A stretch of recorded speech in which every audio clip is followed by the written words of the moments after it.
Baik, Assalamualaikum warahmatullahi wabarakatuh. Selamat pagi buat teman-teman sekalian.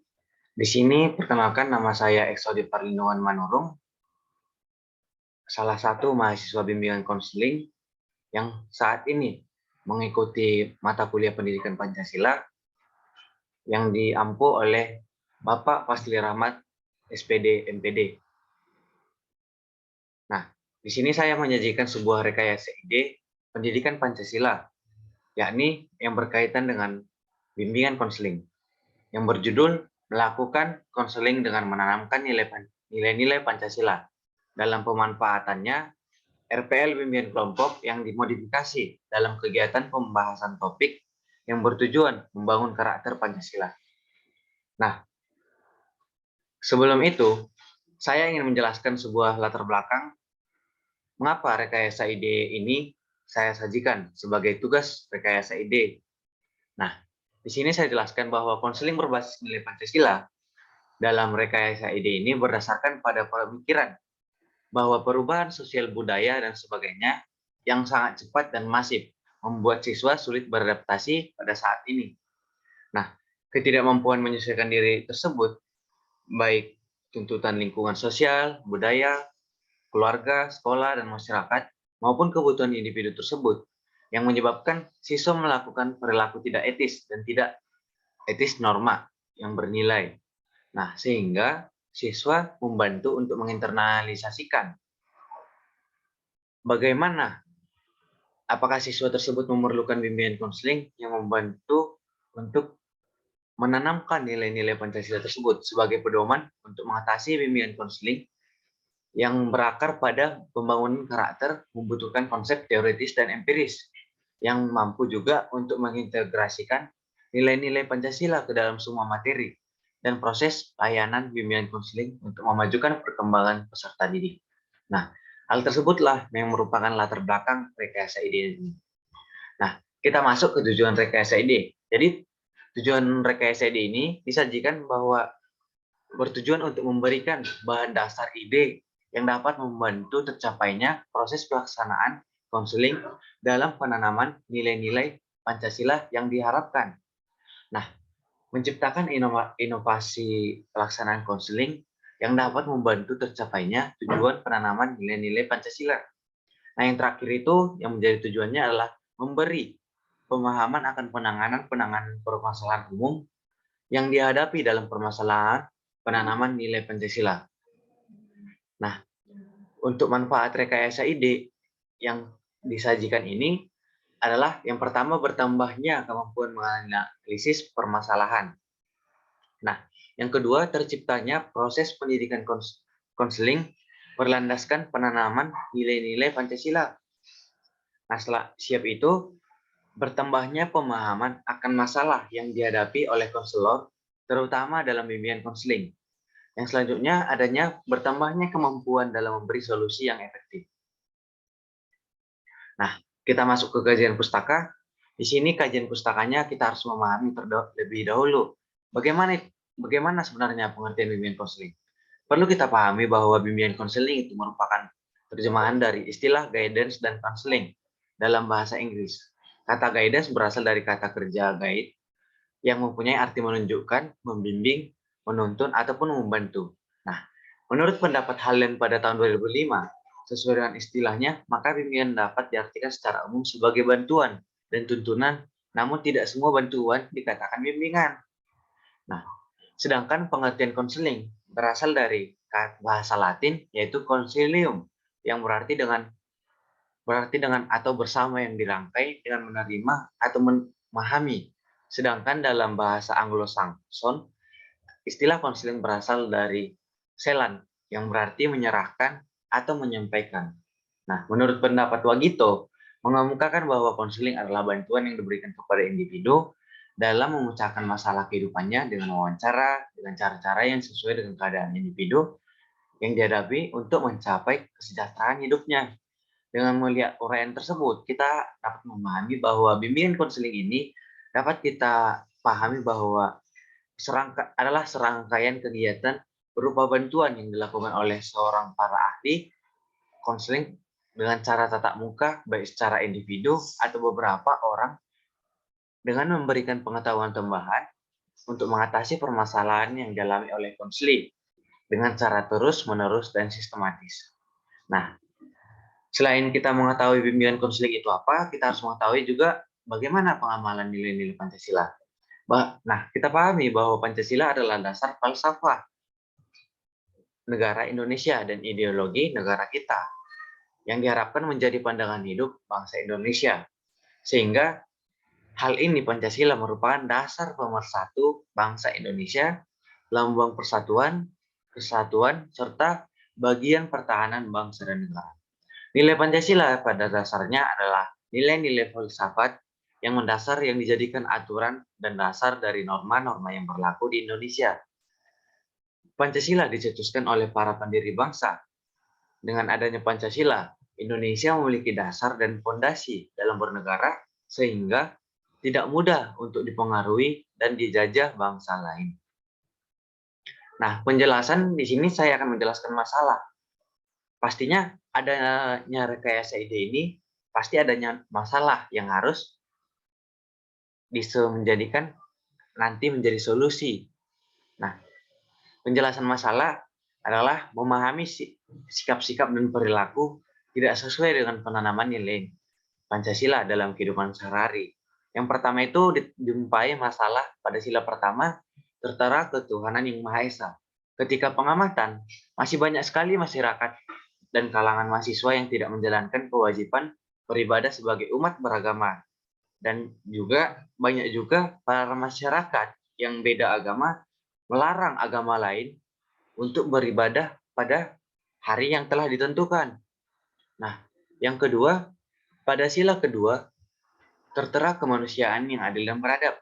Ketika berkumpul bersama dalam satu tempat memperlihatkan individual, di mana masing-masing hanya berfokus pada gadget yang mereka miliki. Jadi dalam kemanusiaan itu sudah mulai longgar bagaimana budaya dalam bersosialisasi yang beradab seperti itu. Nah, yang ketiga, pada sila ketiga tertera Persatuan Indonesia. Nah, pada pertengahan 2019 hingga saat ini 2022, salah satunya adalah masalah terjadinya ricu mahasiswa Papua di Malang yang menuntut kemerdekaan bagi Papua dan adanya masih pemberontakan yang dilakukan oleh KKB hingga saat ini. Yang mana seharusnya hal tersebut bisa dilakukan baik-baik mendatangi pemerintah, tidak dengan melakukan aksi ricu maupun pemberontakan sebagai terorisme di daerah bukan tempatnya. Nah, pada sila keempat tertera kerakyatan yang dipimpin oleh hikmat kebijaksanaan dalam permusyawaratan perwakilan. Sikap yang terlihat yaitu tidak menghargai pendapat orang lain ketika berdiskusi karena menganggap pendapatnya yang benar dan pendapat orang lain tidak sesuai dengan apa yang dia mau, dan juga menolak hadir saat diundangan rapat oleh organisasi serta memaksa pilihan orang lain dalam pemilihan umum. Nah, yang terakhir, sila kelima, tertera keadilan sosial bagi seluruh rakyat Indonesia. Untuk sila ini, sangat banyak sikap yang terlihat tidak diterapkan, yaitu sikap pilih kasih dalam pergaulan masyarakat, yang mana saling berkelompok dan memilih dalam berteman.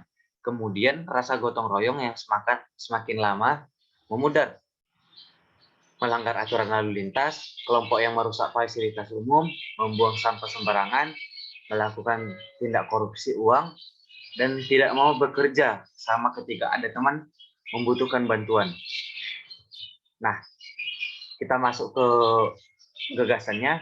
Apa yang menjadi gagasan dalam pelaksanaan konseling efektif yang dapat menanamkan nilai-nilai Pancasila? Nah, di sini saya menjanjikan sebagai solusi adalah gagasan untuk memodifikasi rancangan pelaksanaan layanan tersebut dan juga modifikasi materi. Nah, modifikasi topik atau materi layanan itu dapat kita modifikasi baik dari penayangan atau kegiatan-kegiatan sebelum masuk tahap pelaksanaan atau tahap inti adalah dengan pemahaman lagu nasional. Jadi yang waktu diputar nanti dalam pelaksanaan pasti ada kegiatan untuk menyanyikan lagu seperti itu. Nah, kita ganti menjadi pemahaman lagu-lagu nasional. Nanti kita diarahkan untuk ber-BMB 3 melalui lagu nasional tersebut, itu dapat menanamkan bagaimana nilai-nilai Pancasila. Nah, yang kedua itu, kita juga dapat menyajikan materi layanan atau topik berupa informasi terkini berkaitan dengan isu-isu dalam negeri, baik itu isu permasalahan, baik itu isu-isu politik, ekonomi, itu dapat kita angkat menjadi topik atau materi yang dapat kita bahas bersama. Bagaimana sikap kita untuk mengentaskan permasalahan tersebut sebagai ranah kita, yakni sebagai mahasiswa seperti itu. Nah, lantas bagaimana pelaksanaannya yang telah dimodifikasi? Nah, kita dapat melihat RPL sebagai berikut. Nah, di dalam RPL ini ada topik permasalahan. Jadi, tugas sebelum topik permasalahan, kita juga harus mengetahui alokasi waktu yang kita gunakan, yakni 1 kali 45 menit, yang mengambil tugas perkembangan, mengembangkan perilaku tanggung jawab sosial yang diperlukan untuk memasuki dunia dewasa melalui pembahasan isu-isu dalam negeri untuk menanamkan nilai-nilai Pancasila. Nah, topik permasalahan yang diangkat sebagai contoh dapat kita ambil yakni tidak bertanggung jawab. Nah, kompetensi dasarnya itu meningkatkan rasa tanggung jawab terhadap keputusan yang bersifat sosial. Nah, bidangnya itu pribadi dan sosial, jenis layanan bimbingan kelompok, format layanan kelompok, fungsi layanannya, pemahaman dan pencegahan. Yang selanjutnya, tujuan layanan adalah anggota kelompok dapat meningkatkan suatu tanggung jawab dalam mengemban suatu keputusan sosial atau kegiatan yang dia punya. Nah, hasil yang ingin dicapai yang pertama, anggota kelompok dapat menemukan butir-butir item dalam bertanggung jawab, menjelaskan dan mengimplementasikan dengan keputusan yang lebih bijak lagi. Yang kedua, anggota kelompok dapat menjelaskan cara atau upaya atau solusi menumbuhkan rasa tanggung jawab dalam kehidupan sehari-hari. Nah, sasaran layanan adalah teman sebaya. Untuk karakter yang dikembangkan adalah rasa solidaritas, persatuan, tanggung jawab sebagai generasi penerus dalam nilai-nilai Pancasila. Nah, uraian kegiatan itu adalah strategi penyajian metode adalah tanya jawab, yang kedua materi, baik itu makna tujuan, faktor yang mendukung dari tanggung jawab, cara meningkatkan nilai-nilai tanggung jawab pada AK, itu dapat disajikan sebagai materinya. Nah, langkah-langkah pelayanan itu adalah tahap pengawalan. Kita mulai dengan berdoa yang dipimpin oleh fasilitator ataupun pembantu dari konselor. Nah, selanjutnya itu akan dilanjutkan dengan mengambil posisi berdiri dipandu oleh fasilitator atau pemimpin kelompok. Seluruh peserta mengucapkan teks Pancasila terlebih dahulu. Nah, yang ketiga, fasilitator menerima secara terbuka dan mengucapkan terima kasih atas kehadiran peserta yang mengikuti. Nah, fasilitator juga menjelaskan pengertian bimbingan, tujuan, cara pelaksanaan, dan asas-asas. Fasilitator dan peserta juga memperkenalkan diri atau pengakraban berupa ice breaking dengan menelaah dan mengenal suku dan agama yang bergabung dalam bimbingan kelompok tersebut. Nah, hal-hal ini yang dapat nanti untuk mengembangkan bagaimana penanaman nilai-nilai Pancasila, saling menghargai, mempererat persatuan, dan juga lebih mengutamakan bagaimana cara berdemokrasi apabila berada di dalam golongan-golongan perbedaan. Nah, tahap peralihan kita masuki adalah menjelaskan kembali kegiatan secara ringkas dan tanya jawab, mengenali suasana hati dan pikiran anggota kelompok, mengetahui kesiapannya, membagikan bahan berisi nilai-nilai karakter cerdas atau buku saku maupun nilai-nilai Pancasila yang sudah dibuat menjadi buku pegangan dari anggota kelompok. Nah, peserta juga mempelajari nilai-nilai karakter cerdas atau nilai Pancasila diberikan waktu dalam sekitar 10 menit ataupun 15 menit. Nah, fasilitator mengaitkan nilai-nilai karakter cerdas ataupun nilai-nilai Pancasila dengan aspek kehidupan, serta diberikan contoh. Nah, masuk ke tahap pembahasan topik. Di sini fasilitator menyediakan sumber topik, yakni baik berupa isu-isu seperti yang telah saya jelaskan tadi, mengemukakan dan menjelaskan topik bahasan, dan membahas topik secara tuntas hingga selesai, baik dari faktor penyebab, dampak, hingga solusi. serta mengaitkan permasalahan yang muncul dengan tanggung jawab sosial atau sikap yang efektif untuk menyelesaikan atau mengentaskan permasalahan yang ada. Nah, masuk ke tahap penyimpulan, fasilitator bersama AK menyimpulkan peserta menilai kemajuan diri masing-masing melalui BMB3 secara lisan, saling memberikan tanggapan komitmen, menyanyikan salah satu lagu nasional, membahas kegiatan selanjutnya, baik itu berupa isu-isu mengenai permasalahan dalam negeri dan mengaitkannya dengan dalam nilai-nilai Pancasila, serta menyepakatinya apa yang dibahas pada pertemuan selanjutnya. Nah, masuk ke tahap penutupan, fasilitator mengucapkan terima kasih, menyatakan kegiatan berakhir dan ditutup, yakni dengan doa, serta anggota kelompok diperkenankan untuk mengisi BMB3. Nah, tempat pelaksanaan itu dapat kita sesuaikan dengan kesepakatan, dan serta waktu pelaksanaannya itu dapat kita sesuaikan dengan kapan kesediaan dari setiap anggota kelompok. Nah, pelaksanaan layanan, pihak yang dilibatkan adalah teman sebaya, media dan bahan yang digunakan adalah lagu dapat kita pilih secara random, namun lagu nasional adalah yang saya pilih, contohnya Maju Tak Gentar. Serta bahan-bahan yang mendukung untuk digunakan adalah komputer, infokus, dan lain-lainnya. Nah, penilaian itu dilakukan oleh konselor, Laisek penilaian segera, yakni adalah berupa BMB3, serta keterkaitan layanan dengan kegiatan pendukung. Materi layanan konseling yang dapat berupa pemahaman lagu nasional seperti yang telah saya jelaskan tadi.